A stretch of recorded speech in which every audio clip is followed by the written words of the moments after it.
A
very good evening to every viewers who are just about to join us. And this is Vans. That's right. Welcome to Kopi with Vans, the podcast where we explore a wide range of topics related to health and fitness. That's right. You've been seeing me for the past 3 years. And I'm actually very excited to dive into today's topic. It's all about all you wanted to know about acid reflux and Gerd. And each week we bring you expert insights and inspiring stories as well, and practical tips to help you to live your healthiest and happiest life. Whether you are interested in the nutrition, fitness, or mental health, or any other aspect of wellness, we got you covered. Our goal is to provide you with the information and tools you need to make informed decisions about your health and well-being. And of course, we're going to chat about with one of our experts, one of our doctors who's going to jump in very shortly. We believe that everyone deserves to live a life full of vitality and joy, and we are here to help you that. So grab a cup of coffee right now, sit back and join us as we explore the fascinating world of health and wellness on Kopi with Vans. So without further ado, I'm going to invite Dr. Shankar Pasupati. Let's invite Doctor in. Hello, Doctor. Hi, Vance. How are you, sir? Greetings. How's your day been today?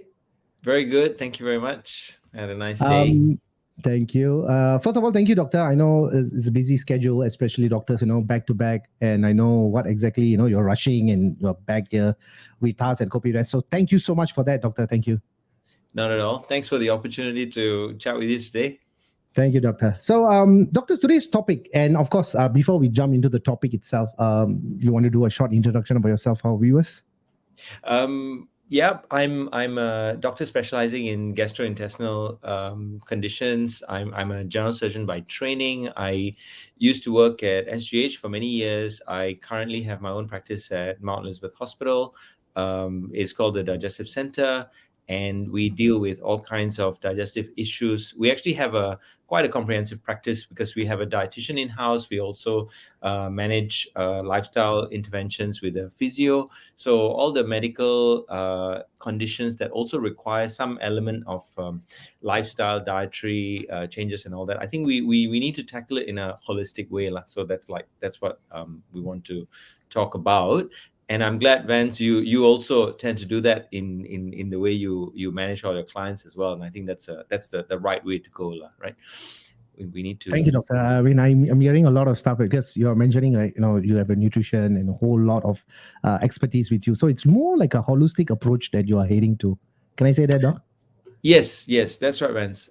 It's quite important that we tackle a lot of these problems because many of these conditions are related very much to our modern lifestyle. We've left the farming, agricultural lifestyle and the very simple kampung lifestyle to become very rural, city, urbanized kind of lifestyle. Yeah. The pace is faster, like you mentioned, so new problems come along. Right. So sometimes we need to look at it from different points of view to fully understand all the issues that are going on. Thank you, Doctor. I mean, today's topic is going to be very interesting because the moment I posted it out, I got a few inquiries as well as some questions. So definitely, viewers are welcome and encouraged to ask Dr. Shankar if any of the questions pertaining to this topic, so that we can discuss and then we can answer you as well. So we are live right now at Spotify and Apple Podcasts, as well as YouTube, LinkedIn, and Facebook. So please do share and like and show us your support. The more you share, the more you can actually we can create a more awareness as well, right? This topic, it's all about acid reflux and what happens and why it happens and how we possibly can prevent it. So we're going to engage very soon, but do share and like as well. So, Doctor, let's dive into the topic itself. I mean, we all have this what we call heartburn. The layman term of heartburn. And the moment when someone have it, the first thing they do is go and take some yogurt or some tayuru in the Tamil or some yogurt drink. All these drinks to they think that it's immediate interventions or remedies. But I'm going to start off with the acid reflux and what are the most common symptoms, Doc? Vance, that's a great question. I think we got to start off with trying to understand exactly what it is, and the first thing before we even talk about acid reflux is we need to understand where is this acid coming from, what is the problem. So I'm going to first start talking a little bit about anatomy. So we have our mouth. When you eat something, you drink something, it passes through the mouth and then it goes into the throat, which is in the neck, and then it passes through the esophagus, which is actually in the chest. Okay, so the esophagus is also known as the gullet, which transports whatever we eat and drink from the mouth and the throat down towards the stomach. Now, the stomach is actually below the diaphragm. The stomach is in the abdomen. Okay, so the abdomen and the chest are actually two very different parts of our torso, because the chest is an area which has the heart and the lungs and is subject to a negative kind of pressure every time we breathe.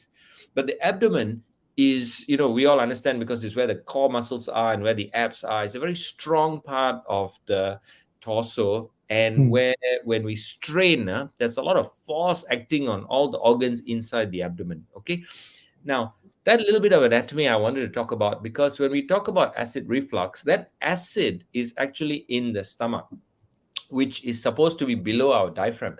And this acid is then being pushed upwards into the esophagus. So you're feeling the symptoms somewhere along the chest or even up to the throat, or worse Right. comes to worse, you actually feel something coming out in your mouth. Okay, so Right. it's called reflux because it is coming in a reverse direction. Okay, so this is the problem. So acid is normal, and I want to emphasize that acid is normal and secreted by our stomach because it is part and parcel of the digestive process. Okay, so we need to digest the food that we consume. Typically, when you eat meat and vegetables and even rice or noodles or any kind of food, you kind of break it down, right? So we have mechanical digestion taking place in the mouth, our teeth, we chew. Then after, when we swallow, the stomach is a very strong organ. It's going to mash the food, but it also injects acid and enzymes into the food to break it down and kind of digest it as well. So that is supposed to remain in the stomach, Right. and then it is supposed to go downwards, right? But sometimes something goes wrong lah, and this stuff starts to go back up. Now that is acid reflux. Okay. And doctor, I mean, as we are still talking about this acid reflux and what are the symptoms, right? I mean, correct me if I'm wrong, right? So the acid is a very powerful kind of a substance that is like a volcano, right? Whatever the food goes in and then it get dissolved. But somehow or other, if the acid, just like what you mentioned, comes up a little bit, but that wall is not meant to hold acid. Am I right to say that, or is not Exactly. designed? Exactly. That's why you have the whole problem called acid reflux, and you feel it because, Vance, you said it right. Heartburn. We all feel that. We feel this burning and we feel it like it's in our heart. Actually, it's not in the heart, it is in the chest and it is behind the heart. But Right. we feel it and we call it heartburn because that's the easiest way to describe it. Many people actually end up going to emergency room and thinking they're having a heart attack. You know, Yeah, they feel tired, that's right. like as if they cannot Very breathe.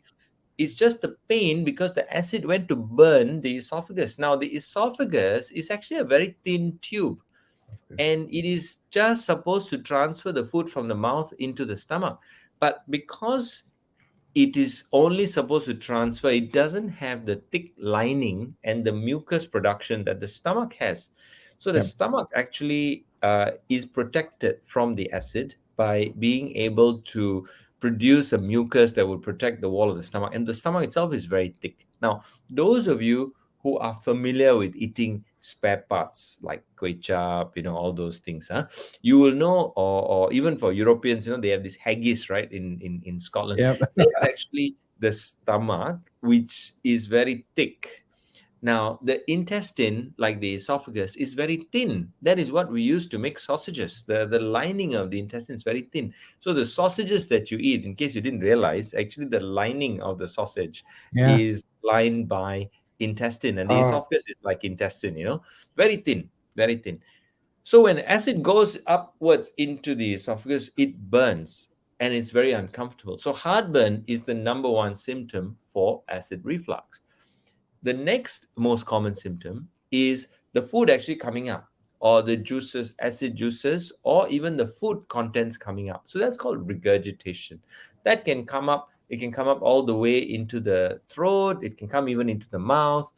And typically, people feel that when they lie down after eating, right. because when you lie down, it's very easy for it to come up because you're horizontal, and so you don't have the advantage of gravity to help you to send your food downwards in the correct direction. Yeah, so these are Yep. the two main symptoms: heartburn and regurgitation of food and fluid and other gastric contents.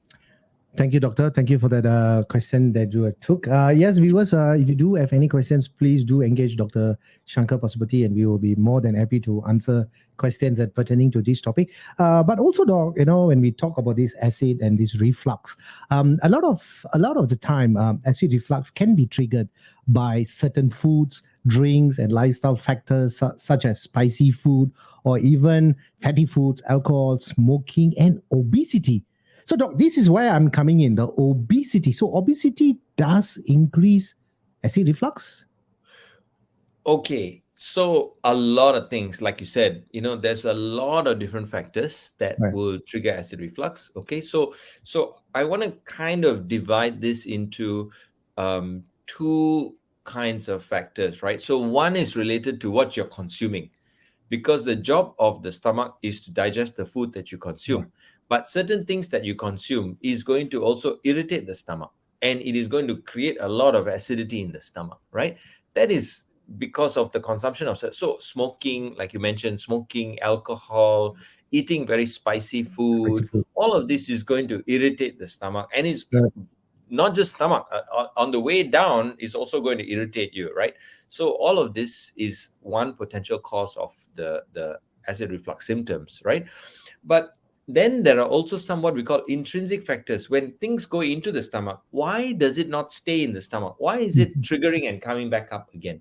So this can happen when you have obesity, because when you have excess, obesity is actually excess body fat. Now, this excess body fat can be located all over the body. You can have fat on Right. the neck, face is bigger, shoulders, the chest, the tummy. But more importantly, we also tend to have fat inside our abdomen. So there's a lot of fat that's packed in there. This excess fat is like, it's like, think of your body like a car, and the excess fat is like a lot of passengers, luggage, and all that stuffed into Yeah. the car. So Right. all stuffed inside. So imagine what's going to happen. Things are going to start falling out of the car because you're going to put so many things inside, right? So in a sense, if you're packed with a lot of fat inside, then when you try to eat, boom, everything, can't really go down because it's already stuffed. So it's a lot easier then to get acid reflux. That's the point, when Thank you, Vance. Doctor. Thank you. It's good to know that there are so many signs and symptoms. And we will definitely will come back to this topic a little bit more, because there are few other questions that we want to also to explore with Dr. Shankar. And also, Doc, yes, occasionally reflux, and what are some of the long-term complications associated with that? So let's be clear. Because the acid is normally produced from the stomach, it's not as alarming as, everybody. A lot of times people come in and, oh my God, what's going to happen? I'm going to get cancer. I'm going to get, bleeding and ulcers. Now, all of these things are possible, but the reality is it is really not that frequent. The symptoms are a lot and we feel it. Okay. But if you persistently have it regularly, like every day, every week you're experiencing acid reflux, then it is obviously going to be a bit more significant than if it is very occasional once in a while. So imagine the acid keeps going up and then irritating the esophagus. So that can lead to some inflammation in the esophagus, that can lead to pain, obviously. It can lead to bleeding, it can lead to ulcers forming, and the irritation, constant irritation of acid can even lead to what we call some cell mutations. Now, Right. this actually is not that common. Typically, this inflammation is called esophagitis or reflux esophagitis, and it happens in 1 in 100 to 1 in 1,000 people who have acid reflux. Now, just to put it in perspective, right? In the US, when they look at the data, between 10 and 20% of people have acid reflux at any one time. And at least half the population would have experienced a significant attack of acid reflux in the past. So acid reflux is actually quite common. And as I'm sure all of you would have experienced, sometimes, you have a heavy meal, especially if it is, spicy or with meat, and you had a large amount. And then if you added, drink some beer or something gassy, would have bloated up your stomach and then you get acid reflux. So all of these things are something that people would have experienced at some point. So these are the things you want to watch out for. But if it's frequent and it's happening all the time, then you really should start paying attention to that. Right. Yeah. Doctor, I mean, prior to our topic, I did a bit of research as well. I mean, try to squeeze as much of your expertise, but of course, not there yet. I thought I found a little bit of more interesting medicines, all right, or possibility of surgeries if it's in extreme cases. Talking about these H2 blockers and Okay. PPI. Yes. How are these two different, and is it definitely will ease for people with chronic acid reflux, or is it something that how this works actually? Okay, excellent. So Vance, this is a great question because acid reflux has been much misunderstood for many, many years. Okay, so in the past, before even thinking whether it is acid, people used to blame all this on the enzymes, the digestive enzymes. Okay, so they thought it's all related to the enzymes, but with the discovery of these H2 blockers, what you're saying, it was recognized that H2 blockers actually block the signaling pathway for acid production to be stimulated in the stomach. Okay, so H2 blockers, some of you might remember in the past, medication like cimetidine or ranitidine. Okay, the drug names are like Zantac and Tagamet. So these drugs used to be very popular. I remember when I was a kid, some of my family members were taking these medications. Okay, now this medication actually blocks the stimulus to produce acid. Now, that is one group, okay, to reduce the acid production. Another group is called the antacid group. Okay, antacid has been around all along. Antacid is basically something you consume, which is a thick whitish liquid usually, which helps to dilute the acid. So it's usually a bicarbonate. So those of you who remember your chemistry from school, when you want to neutralize the acid, you're going to use an alkaline solution like a bicarbonate, and it kind of neutralizes that. Okay, so that antacids is one, H2 blockers is one. But then there was a new type of medication discovered, which is the PPI, as you mentioned, Vance. So PPI is the proton pump inhibitor because the acid release is actually done by the proton pumps. So the proton H plus ion, which is the acid ion, is actually released by the proton pump. So H plus is a proton. So proton pump inhibitors are much more powerful compared to H2 blockers in terms of blocking the release of acid. So roughly in comparison, the older medications can block acid production by 50%, and the newer medication, the PPI, can block almost 100% of acid secretion. Okay, when you take them, they block 100%. Now, beware. Therein lies the danger. Because remember, we started out understanding that acid is required in the digestive process. Correct. So you have some symptoms, I understand, but that is not because you have hyperacidity 24/7. Okay, if you're having hyperacidity 24/7, you must be a super stressed up individual who's not sleeping and probably smoking a lot and having alcohol and whacking biryani or spicy food all the time, right? So it's though there are a whole bunch of things that you need to be looking at, right? It just doesn't happen like that. So we need some acid. So we need some medication to control the acid at the inappropriate times that acid is being secreted, but we should also look at how we can manage other risk factors to reduce that inappropriate acid secretion. Okay, so this is the thing. It's really about balance, and I'm gonna keep coming back to this kind of Yeah. message that it's really about balancing your risks and your lifestyle and your desires. Yes, Vance. Thank you, doctor. So, any of our viewers are watching this, I Yes. have tried that before many years back. I don't do this right now. Whenever I feel this, what we call the layman term heartburn, suddenly we will try to go to the fridge and take the tairu and yogurt and put it in, Yeah. and we say, oh, psychologically we think that oh, this yogurt has actually made my digestion better, or something spicy, or the red chili or the curry that I had. But Yeah. in anatomy itself, doctor, if you just explain the enzymes, the digestive system, how the gastrics, the acids are there. Whoever that whoever the architecture of our human body, I think he or she have done a Yes. fantastic job. And of course, he has created doctors like yourself, the angels to come and protect us. So thank you, doctor, once again for being at Kopi With Vans. Right. No, Uh, no, no. Thanks, Vance. It's Thank you, great doctor. to be discussing this in a this kind of a forum, because I think we don't want to medicalize it all the time. Yeah, There's also a lot of stuff that people can do to manage this. right. It's very important. Thank you, doctor. So we talk about the food, we talk about the anatomy, and we talk a lot of stuff about these enzymes and medications a little. But what lifestyle factors, doctor? I mean, if somebody facing Mm. acid reflux on a very regular period, like say 4 or 5 times a month, the presentations are there, the sign and symptoms are there. What they should do, doctor?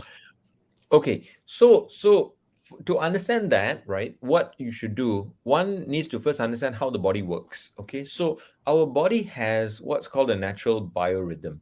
So we tend to produce acid at certain times because we expect food to come in at certain times. So if you have very irregular eating, okay, and irregular sleep, that is going to disrupt our natural biorhythm. These two things are very important: sleep and eating schedule. So it's important to try to have a regular routine about this. So unfortunately, for those of you who are working shift, and especially if you're working night shift, that's really going to mess up your system. And guess what? The data actually shows that people who are working night shift and traveling a lot and flying a lot, unfortunately, have shorter lifespans. Okay, that is the data. That is the data, because it is an impact on the way the body functions. I mean, think about it. If your body was a car and you were just driving it 24/7 without giving it time to rest and kind of do the servicing appropriately and all of those Yes, things, the that's right. car is gonna run into trouble, man. you know so this is the thing that we have to keep in mind. So getting into that biorhythm, understanding yourself, and typically that means having a few hours of sleep every night. If you don't get enough sleep at night, at least maybe having a nap in the afternoon, or sometime during the day. And also eating at regular times will somehow synchronize your biorhythm, so your body, your stomach will produce acid at the right time. Okay, so those are things that are really, really important that you should do. Okay. The other, of course, big thing is stress lah. The other day I was talking to my kids lah. They are in 16, 17 years old now. So my daughter said, "Who doesn't have stress, Papa?" But it's just a matter of trying to manage these things. But then she also was quite clear. Stress is where exam time, or parents are the ones stressing us, or Yeah, most sometimes of the yeah, all these things. So exactly. So I my think my it's kids also a my question. kids are sleeping now, so I can say that a bit louder. Okay, okay, yes. So I think managing some of these stresses is also useful, and if you kind of need to have a chat with someone, do reach out. And also I think sometimes listening that other people also have similar problems does help one to manage your own stresses. That everyone is in the same boat to some extent. So I think those things also are going to trigger a lot of acid and angst as well, and feel disturbed, and it's going to affect your Mhm, sleep as well. mhm. So managing stress, managing sleep is a key thing. Yeah. All right, Yeah. those things you can, if you can manage. Thank Vance, you, how Doctor. about you, man? Um, Doctor, I mean, one of the things that I definitely got to share with you in my 24 years of my fitness experiences, humble experiences, I totally have to agree. Somehow or other, obesity have higher chance. I mean, this is my opinion. I have seen many cases of my clients who are training on a little heavier side. Somehow or other, they tend to get acid reflux quite often because they share with me. I think probably the whole weight is being pushed to the sternum and the Mm, diaphragm. And I think mm, when you are sleeping at a certain position and it yes, being pressed and like what we talked about, and then what they try yes, to do is they do the self remedies, right? I mean, they think that possibly I'm sleeping on the left hand side. No, still feel yes, it. So the next day I'm going to sleep it on the right hand side. So they probably yes. will try and see which works. But like what you say, Doc, if it's very consistently someone is getting it, I think it's Mm, very, very necessary to go and check it out because your body is yes, telling you something. And yes. if we are not listening, then the body says, you know what, you deserve a warning shot. So this is how it goes. If it's a pain here, we need to identify. If your pain is here, you go to identify, right? It's not that the pain is not going to go away, right? Sometimes in my line of work, I think I have a lot of challenges because if there's a pain in somewhere, I always tell them, you know what, go and check with the dog. Go and check with the dog. So that's my mantra. Mm. Outside looks perfect, fine, strong, sexy, handsome, fit. But what is happening inside is also another factor. We need to look from inside then to the external itself. So that is my humble answer, Doc. Yes, yes. No, you're right. You're right, Vance. I think that's the right approach. I mean, if you try to fix yourself and it works and you feel better, that's great. Right. But it's very important that we also are honest and critical about what we're doing and set ourselves a reasonable timeline. Try something out for a couple of months. If it works, great. If it doesn't work, I think it's time to escalate Check it out. and talk to someone and try to get things sorted out. Because I mean, the way you put it is absolutely right. There are some specific issues that we do want to see. Is that the problem? Yeah, yeah, Because you remember, I already said acid is normal, it's secreted and there's a rhythm. But then why is it sometimes we are getting all this reflux, and why are we getting all this regurgitation? So the next part of the anatomy that I also want to talk about is that our acid in the stomach and the contents in the stomach is held in place because we have something called the lower esophageal sphincter. There's a muscle at the top of the stomach, just like a mouth of a bottle, and then you have a bottle cap. So something to hold the contents of the stomach inside. Now that is lax or loose, that is going to allow stuff from inside the stomach to go up. Now, yeah, this is one of the problems, right? And typically, as you get older, if you're used to eating very large meals, a lot of stretching of the muscles in the stomach, especially the sphincter muscle at the top, will stretch it out and make it easy for reflux to occur. So you're quite right, Vance. If you sleep to one side or another side, sometimes it uses the gravity by yeah. tilting also to allow the contents of the stomach to Right, empty out in a most smooth way, because right, stomach is actually a slightly J-shaped or C, reverse C-shaped organ, so it right. has to flow in a certain way, right? But if there is laxity of the muscle, or if there might happen to be a hernia internally, so what we Yeah. call a hiatal hernia, where the stomach has herniated slightly into the chest, then the symptoms will be quite pronounced. So those things are what we want to rule out. Okay. Now that's not that common. Not everyone has it, but some people do. And if you do have it, it can be as high as 5 to 10%, or as many as 20 to 30% of people who have persistent symptoms, right? If it's once in a while, then it's probably not not a big deal. But if you're having symptoms persistently, then you better want to check it out lah, because then those things can be treated and corrected, because those are straightforward mechanical issues, right? There's nothing wrong with you biologically. You're a healthy person, but the muscle is just a bit lax. So that's the problem that you want to be identifying. Thank you, doctor. I'm going to mention this as well. I mean, we humans are a bit of I don't know what to say about us. When we buy a car or when we buy a fridge or we get that computer or whatever things that we get in material and earthly possessions, we tend to look at the instruction manual and read it everything. But somehow or other, we fail to understand our body and we're not listening. And we the body is always communicating with us. If it's tired, you feel exhausted, you feel thirsty, you must drink water. If you're hungry, you must eat food. So the body is constantly communicating with us, but somehow or other, we are not in peace with our body. But I mean, we're not listening. Right? I'm tired, I'm going to push. Or it's pain, never mind. Oh, next day. A lot of things are changing physiologically or internally.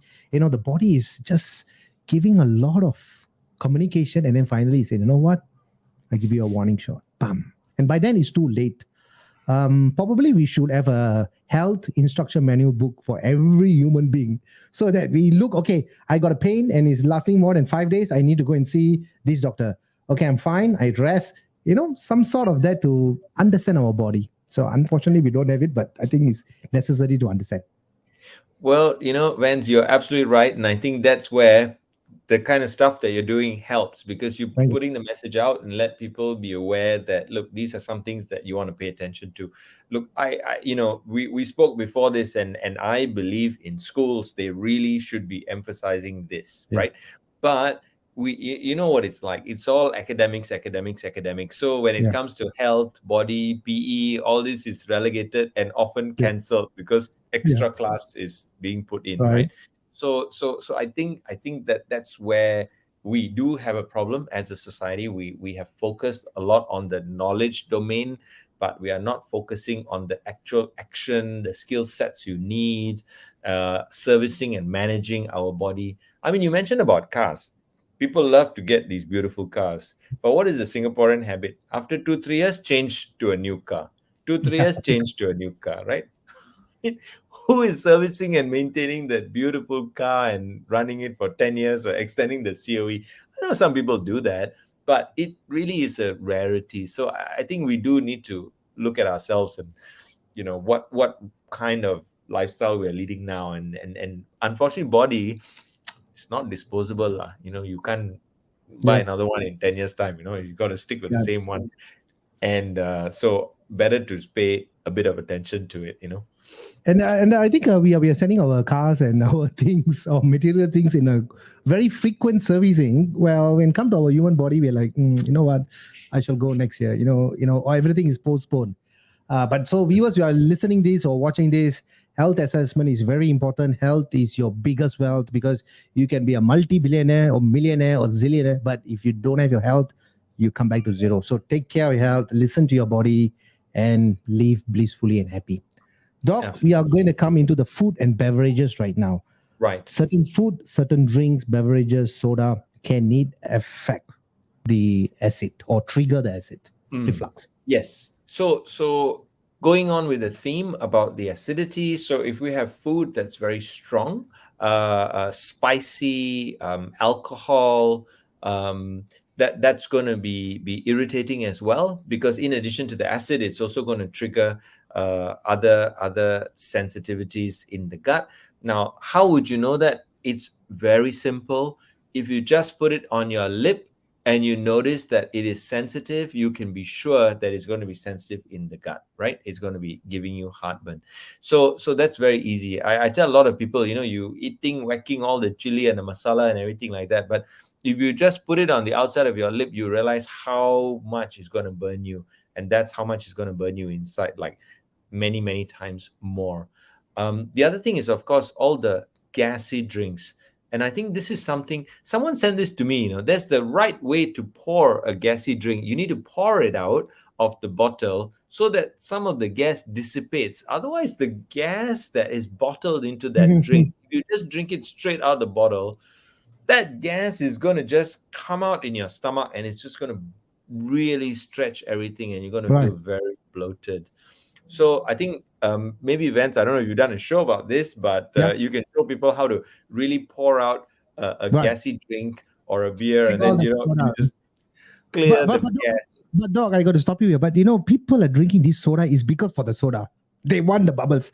They want that the burp. And Exactly. then they fail to understand when you drink that soda, it goes into your stomach. It's like a volcano. The acid is already there, and then you put the soda in. So chemical reaction. Don't know what's going to happen, but Exactly. this is what Exactly. we've been doing all while. So No, Vance, look, I agree with you. When you're 16 years old or 18 years old, it's okay, but when you're 45 years old and your kids are looking at you and you're like, "Brrr," all these things, it's not cool, man. yeah, It's not yeah, cool, Dad. not It's cool at not all. cool, Uncle. Yeah. you know? So yeah, doc. So soda is definitely it's bad. The health promotion board and especially our local government is now come up with this nutri fact, right? A, B, C, and D, right? They're trying to say Right. go Yes, as yes, low yes. as A. Don't try to go, try to avoid. And then all our beverage makers, all right. If you look at it, they all come up with reduce sugar, less sugar, and eventually some say no sugar also. So soda is definitely bad. How about food, doctor? Where are we looking at in terms of food? Is there any particular food or is it based on individual? Okay, so this is a really good question. Now, I have a general guide. I try not to vilify food. I Yeah. think if you have food, it's not a question of whether the food is healthy or unhealthy, is good or bad. All food is providing us some form of nourishment, and we just need to understand what that is. But the problem with the food, I think, is the amount that we're eating now. You're not going to build a lot of muscle because you're eating two or three steaks or eating one big lamb shank or something like that. You can eat it, but if you don't work out, it's not going to go into the muscle. It's just going to go in the fat. So this is the thing. There's this huge misconception that somehow people are looking at Westerners and saying, well, I'm going to Yeah. eat all this meat and then I'm going to get really muscular. I mean, you. This is what you do, right? You teach these things to people that you got to work out, man. You wanna build a muscle. You got to put in that Yeah. effort. So I think certain foods, like if you eat a lot of protein and meat, that is going to sit in your stomach a long time because it's not easy to digest these heavy foods, especially if it's full of masala and spices, and it's going to take a while to digest. So it's going to really prolong what we call the gastric emptying time. So it takes a long time. So you feel the symptoms. In fact, most times if you eat a really heavy meaty lunch, you'll find you're stuffed even at dinner time. So imagine if you eat that at dinner time, you're not going to be able to sleep properly because that is sitting in your stomach. It's still only halfway being digested and it's already midnight and you're trying to sleep, right? Food more. And the worst thing is you happen to have a beer after that. Oh my gosh, that's going to add, the food is there and then the gas is there. So it's really going to be a problem. So heavy food, spicy food, fatty food, high in protein, all of these things is going to worsen your acid reflux if you have it. Yeah. Thank you, doctor. Thank you for that. And viewers are also being encouraged to ask us questions pertaining to the topic that we're talking about, acid reflux. With me is Dr. Shankar Pasupati. Been a great conversation for the past almost 39 minutes. He's the medical director from the Digestive Center, Mount Elizabeth Hospital. Thank you, doctor, for having your precious time with us. And we still have about another 20 more questions. Sorry, not 20 more questions, 20 more minutes to go. So we're going to come into the food aspect as well, doctor. I mean, you mentioned, you work with a pool of people and experts and professions, so that, you can work very holistically. So what is the role of diet and nutrition in managing acid reflux? Okay, so And Vance, this is a super question. This is actually, I believe in the mantra, food is medicine. Okay, it's not my saying. This is going back centuries, in fact, thousands of years. Is from Hippocrates himself. I don't know whether he said it or the Greeks believed it, but in all cultures, actually, you just need to talk to your own grandparents, right? They will tell yeah, you that healthy food will give you good health, and health is wealth, right? So it's really important to be eating the right kind of food in the right balance. So the first step is, I don't think there's no evil food. Okay, I don't want to say anything is evil. It's the portion. So whatever you want to eat, try to keep it to a smaller portion. Now, we used to eat like that when we were younger in the past because things were also, in small portions. But somehow in Singapore, we gotten more affluent and the portions have grown. So my wife tells it's because of the Western food and McDonald's, but no, you can go out and the size of the biryani, the size of the Hokkien mee, the size of the char kway teow is huge, man. Now, I mean, I realize that two or three people can eat the one serving that is being offered to you right now. So portion sizes have really grown. So I think keeping that portion size small is going to be a huge step towards making you feel better. The second thing is a huge variety, man. It's like we have this insatiable appetite. We go out, we must order five different things. Why can't we just eat the one thing? I remember when we were students, you're counting the how many coins in your pocket and $2 or whatever that you have, and then just eat one thing. Nowadays it's like, wow, the kids seem to be able to eat so many different things. After that, whack one bubble tea as well with all these bobas. So it's just crazy the amounts and the variety that we have right now. So if we just take a step back, enjoy the food. And here I'd like to take a leaf from the French. It's not you depriving yourself. You are going for the concept of fine dining. You Right. enjoy the food, small portion. That's the way to go. What do you think, Vance? Okay, I got to confess something because no very transparent. I went for fine Okay. dining. Yeah. The bill cost about. I mean, anyway, it was a treat. The bill cost almost about $800. Doc. The omelette, or rather the egg white, or whatever we call it, right? It's like $30-40. I ordered some, platter, like fish and something, and Okay. bigger size, Yes, yes, yes, yes, just yes. like this, all right? And I had Yes. that, and then a few more other stuffs came in, right? That was just an appetizer for me because for me it's hunger.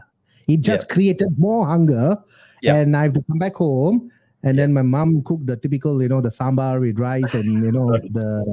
the karavadu, the Yeah, small yeah, fish. yeah. I know. Dried fish. Yeah. Yeah, and I had that $800. Come back home, it is so Yeah. better to eat. So I mean, Yeah. that's for me. But there was a time that I decided. So yes, we have to look at the portion size. But sometimes, Doc, I think we have evolved. Especially things are so comfortable nowadays. We are hardly walking. Like what you mentioned, the Mm, size of the serving is now getting bigger. mm, The cost is also maybe trying to keep it low so that mm. people start coming in more Yes. and more and more. So it's a Yes. big economical, or rather I would say it's a way people are going for it right now. Yeah. No, you're right. And Vance, I'm so glad you brought this thing up because I think one of the problems that we have in Singapore is that we've become very pretentious. So I apologize with the phrasing of fine dining to equate to posh restaurant with a big bill. Because I actually spent 1 year doing my fellowship in France. I learned a lot about food and lifestyle. And it is actually a culture. Now, just to take a step back to our own eating style in Singapore, all of you have probably been to a wedding banquet, Chinese wedding banquet, right? Right. And if you think about it, the first course is a cold dish. Then comes the soup. Then comes some veggie, maybe some fish, maybe Then some the chicken. By that time, you are stuffed. Honestly, you don't need to wait for the rice or the noodles, which is the second last course, and the last course will be the dessert, right? right. Yeah. So actually, it is also in our culture to eat like this small portions, but somehow we, of course, at a wedding banquet, it's a lot of food lah. But what I'm trying to say is that we have it in our culture that we have this option of small plate. If you eat dim sum, it's small plates. I actually enjoy our traditional Indian food where, the yellow sapade, which is a bit of Yes. rice on the banana leaf, and all the different types of vegetables and small dishes, right? Now, of course, the big culprit is that you end up with a lot of rice. Rice. But if you think about it and take away the rice part of it and just look at the dishes, it's actually a few different servings of dishes. And I remember my grandmother used to cook the best, all the different vegetables, all tasty, and that part is not filling. The only way to fill up is just keep more eating more and more rice.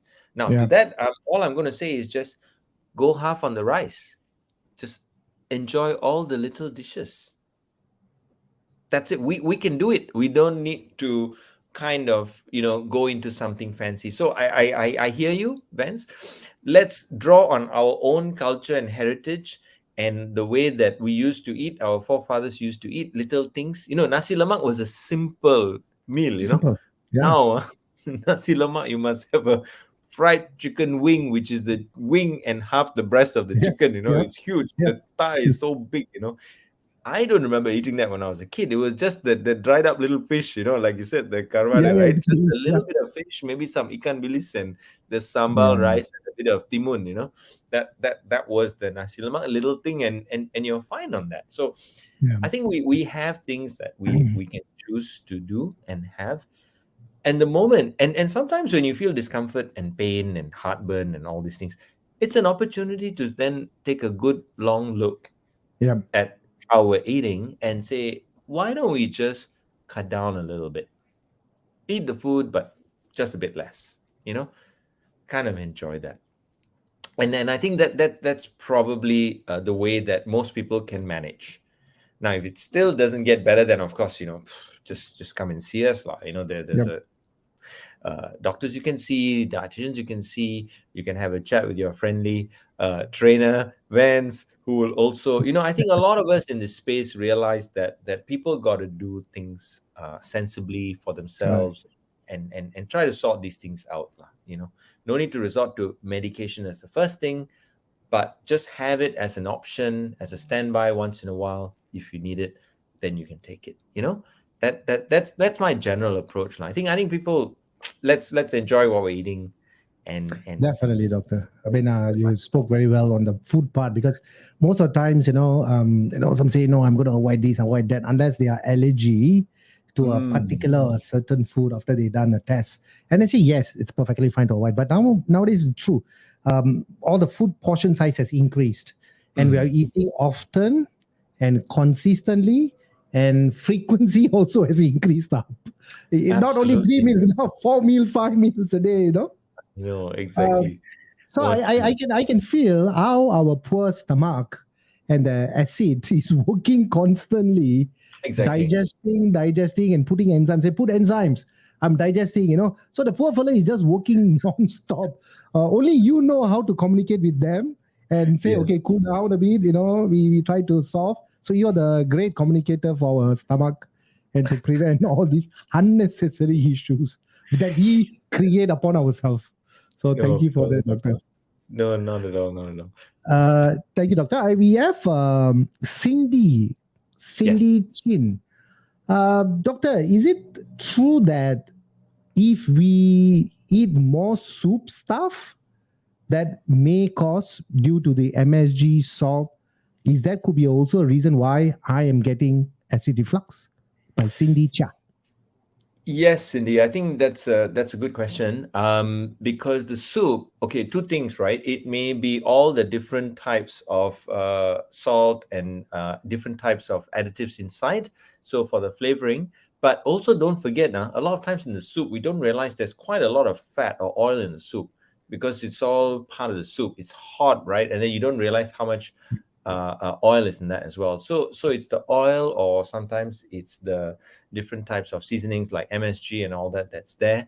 And one more thing is that sometimes in our food we also nowadays have like the fish ball and all these things. There's different Yeah. preservatives inside. Okay, so Uh, all the different additives can also trigger all kinds of funny symptoms because these are newer chemicals that are entering into our yeah. our body. So I think the last thing, of course, soup is the volume. You don't realize that you're eating a lot, but it's a lot of liquid.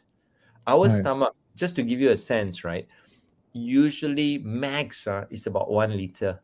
So if you consume half a liter and a big bowl of ramen, I had a patient actually once come and tell me, Doc, she said, I went out to eat ramen with my sister, and then I felt so bloated and I felt everything was coming up. I said, ma'am, Yeah. the ramen bowl nowadays now in the shop is so big, it's bigger than your face, that size. Can you imagine Yeah. that ramen bowl Yeah. sitting in your Yeah. tummy? In the Yeah. amount or fluid. Then the ramen, they boil the stock, so it's Yep. so rich. It's not a thin soup like a Yep. broth or something. It's actually very thick soup. I sometimes feel like I want to pass out when I have a bowl of ramen.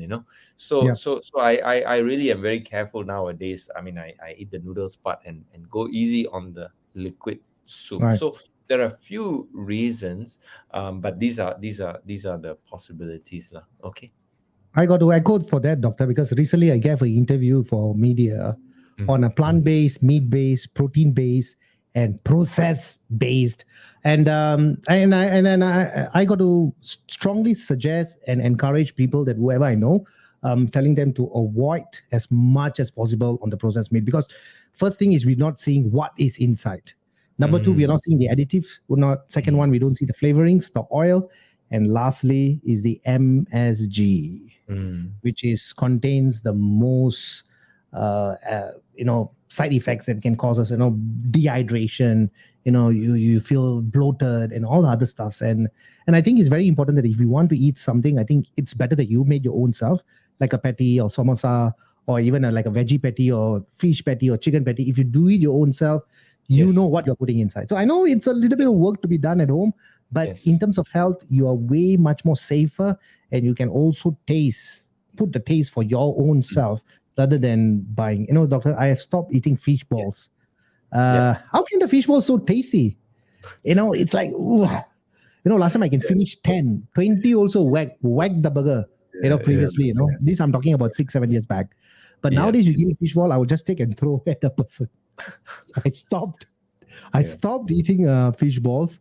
But of course, like sometimes that's creating a lot of and not say anxiety, but more into like cravings. You want to eat. So always better to choose your food wisely before you put anything to your tongue, because viewers, please do understand that whatever that you eat, it's only probably about 5 or 7 seconds.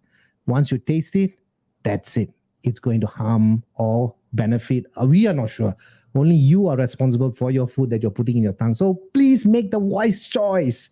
Try and avoid and make a lot of adjustments in your food and nutrition. Excellent. Yes. No, I, Thank you. I I echo that. I think every time you try something new, go softly. I always tell people try one or two pieces and stop. Let's see how your body tolerates it. And I want to echo what you said, Vance. Even if you don't cook all the time, once in a while, just cook.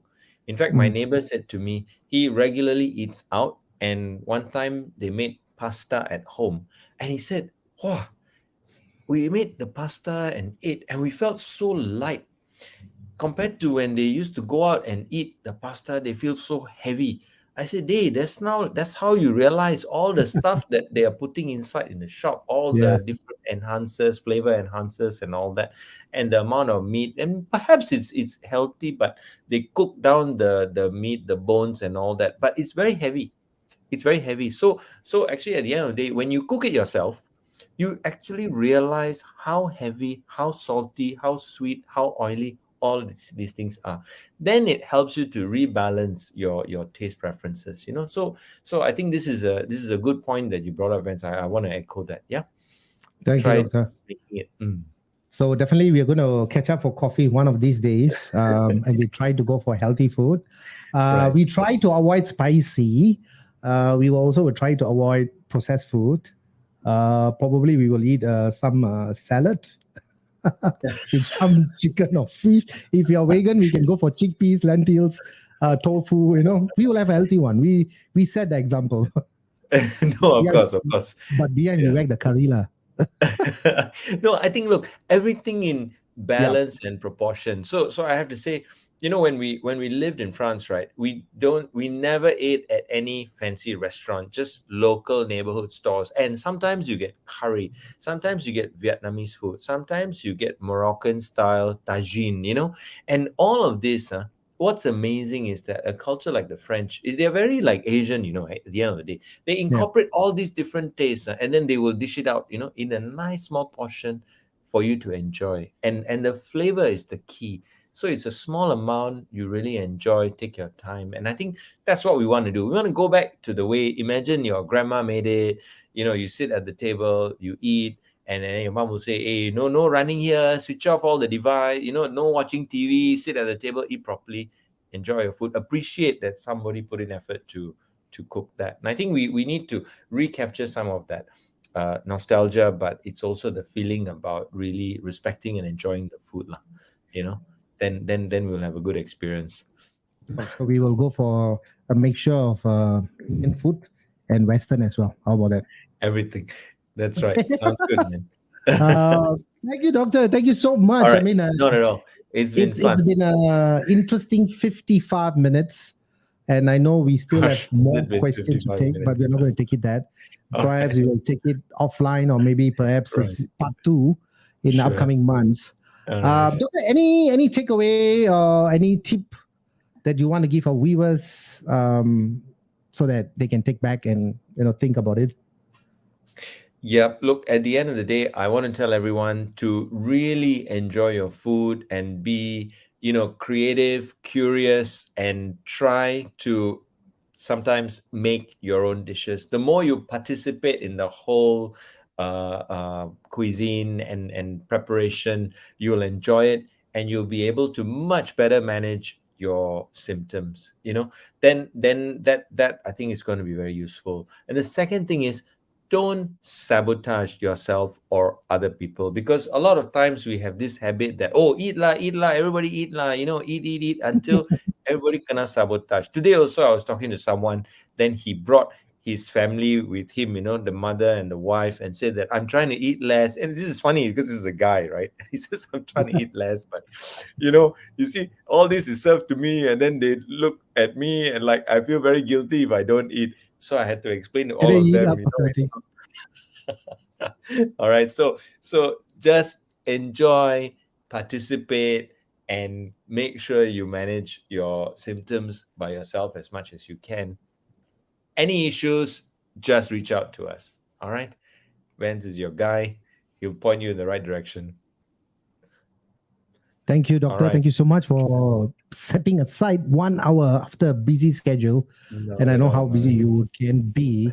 And also taking the time to share and create awareness on acid reflux as well. I think it's very important. I think most people, probably everyone have acid reflux before, right? It's just that they're not sure what has happened. Thank you for informing us about all these factors and signs and symptoms and presentations as well. Thank you so much, doctor. We're definitely going to meet up for the coffee, salad, and the curry as well. We will go for it. We will stay connected. Yeah. All right. Okay, cheers. Thank you very much. Thank you so much. Thank you so much for joining us. Good night, everyone. Good night. All right. So that's Dr. Shankar Pasupati, Medical Director at Digestive Center, Mount Elizabeth Hospital. My greatest appreciation to Doc, because, doctors, right? I mean, over the past 3 years, whenever I go on site for discussion and some testings, they are always busy. They are always studying. They are always doing something, right? So I believe that doctors are constantly studying, and they are so passionate about what they do. So a greatest appreciation to all the doctors out there, and especially Dr. Shankar Pasupati, who just joined us for past 1 hour on the topic of reflux acid. I think all of us have been a culprit before, faced that before. We try our own remedies. We try our own interventions, and possibly, our own, trying to drink some yogurt and kind of stuff. But, it's just a temporary relief. Like I always mention in my coaching sessions and my talk sessions, that it is very important that we constantly communicate our body. If your body is giving you pain, discomfort, sometimes confusion, the mind always confuses us. It's time to relax, put everything aside. Nothing can be more important than our health, our body. Listen to it actively and see what it's telling you. Sometimes it is the early warning signs that the body is giving us, and we have to quickly react on it before something major comes in, right? The body is a very clever mechanism. It tells us everything. It's just that sometimes you are not listening.